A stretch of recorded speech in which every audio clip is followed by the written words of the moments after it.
En 2014, un groupe de jeunes passionnés d'urbex se rend dans un manoir abandonné à Volkrange, un petit hameau en Moselle.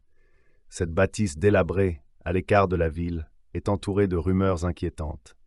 Des bruits étranges, des silhouettes aperçues aux fenêtres. Certains disent même qu'elle est maudite.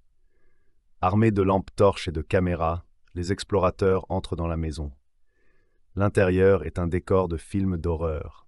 Meubles renversés, peintures déchirées, murs recouverts de symboles inquiétants. Mais le plus troublant, c'est l'ambiance. Ils ont la sensation d'être observés. Au fil de leur exploration, ils tombent sur une porte scellée avec des chaînes rouillées.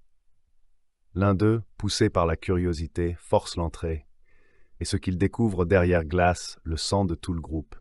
Une pièce vide, avec un simple lit métallique au centre et des marques de griffures sur les murs, comme si quelqu'un avait tenté de s'échapper. Prise de panique, l'équipe décide de quitter les lieux immédiatement.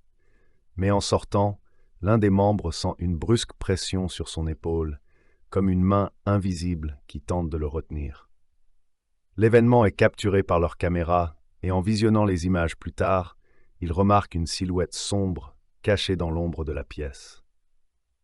Suite à cette nuit terrifiante, plusieurs membres du groupe affirment avoir ressenti une présence oppressante chez eux, comme si quelque chose les avait suivis. L'affaire prend un tournant encore plus glaçant lorsque des habitants du coin révèlent que cette maison aurait autrefois servi de lieu d'internement clandestin, où des expériences douteuses auraient été menées sur des patients. L'histoire est-elle réelle ou simple légende urbaine? Une chose est sûre, plus personne n'ose s'aventurer dans la maison abandonnée de Volkrange.